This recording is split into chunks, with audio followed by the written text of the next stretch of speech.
Bonjour, Sébastien Pagès, demi-mêlée d'Albi. Je vais vous faire visiter la ville d'Albi à ma façon.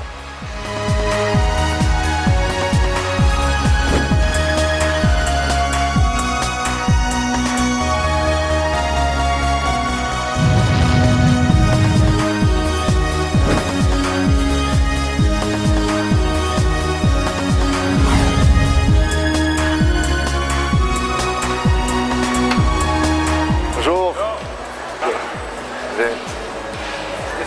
Bon, un peu tout est bon ici. D'ailleurs après quand on fait le physique on a éché un peu quoi. on est suivi par des diététiciennes donc on peut pas manger ce qu'on veut quoi. Sinon ouais, on se lâche un peu à la fin de saison, c'est la charcuterie, de la cône, tout ce qui est bon quoi. Quand tu es artisanal, c'est les cochons élevés sur la paille. Vous venez de la cône? Oui, la cône moule mange. Voilà, ouais. Donc c'est assez connu pour sa charcuterie quoi. Pour la première année à la cône, il challenge Vaquerin, donc c'est pas mal dans le temps. Bon, faut pas l'amuser.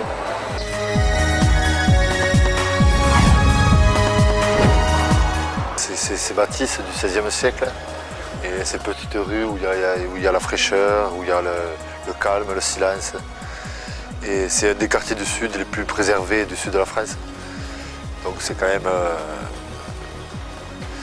imposant et joli quoi. Ouais, on voit qu'à Albi, je vais faire ma 10e saison et j'ai pas forcément envie de repartir quand même quand le rugby sera fini. Et on voit tous les joueurs qui arrivent sur Albi jouer à Albi, tôt ou tard ils y reviennent. Tellement on est bien, on est accueillant, c'est chaleureux. Et on sort des vieilles maisons du XVIe siècle d'Albi, du vieil Albi, et on va se diriger vers la place préférée de tous les Albigeois, la place du Vigan. La place où dès qu'il y a un gros événement sur Albi, où les gens se réunissent ici, quoi. Le soir de la première montée, la finale contre Dax, là c'était impressionnant le monde qu'il pouvait y avoir autour de cette place. Le challenge de Vaquerin il s'étale de plus en plus, mais on voit que cette année il se déplace jusqu'à la Cône où il y a 2 matchs, donc on voit que ça se déplace sur ces alentours entre Saint-Afrique, Millau, la Cône. C'est bien, ça s'étale. Ça fait 5-6 ans qu'on fait ce challenge.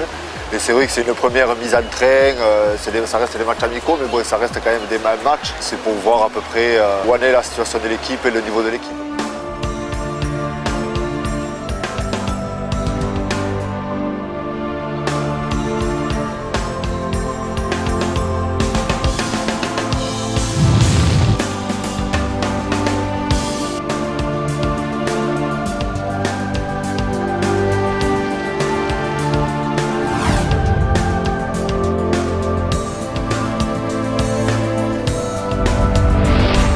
Bonjour, je m'appelle Thomas Sanchou, je suis joueur du Castres Olympique. Je vais vous présenter Castres, ma ville. Allez, on y va.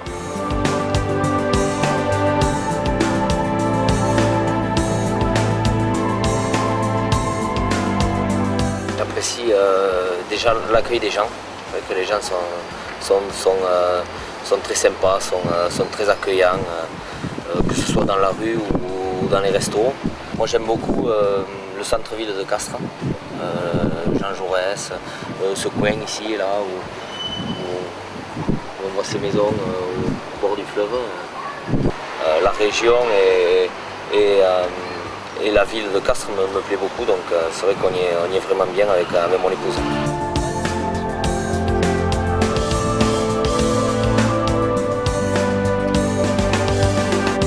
Les dernières.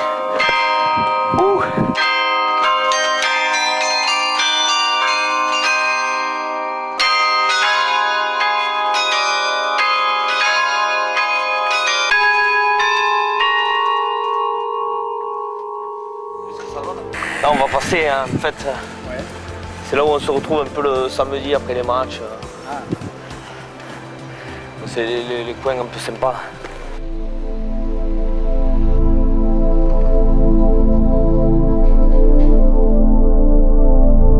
Je pense que si Castres est connu et reconnu aujourd'hui, c'est grâce notamment au rugby.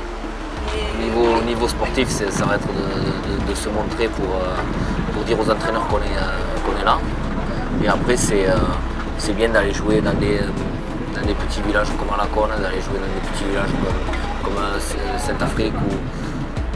Voilà, c'est montrer autre chose du du rugby. Et maintenant, je vais vous faire découvrir un autre côté de Castres, le côté gastronomie. Donc, je vous invite au restaurant des saveurs avec son chef étoilé Simon Scott.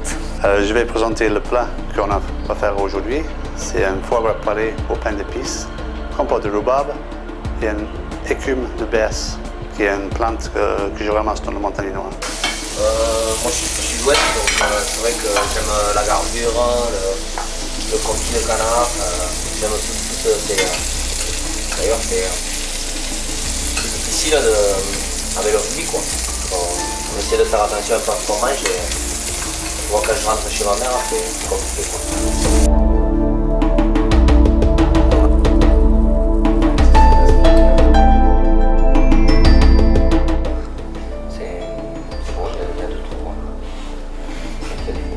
Salé, du sucré. Félicitations. Bon, allez, merci beaucoup. Merci Thomas. À bientôt. Ouais, à bientôt. Voilà, ça en est fini de ma visite de Castres. Maintenant, c'est à vous de faire votre propre idée. Donc, je vous invite à me rejoindre et à venir visiter cette ville. Allez, au revoir.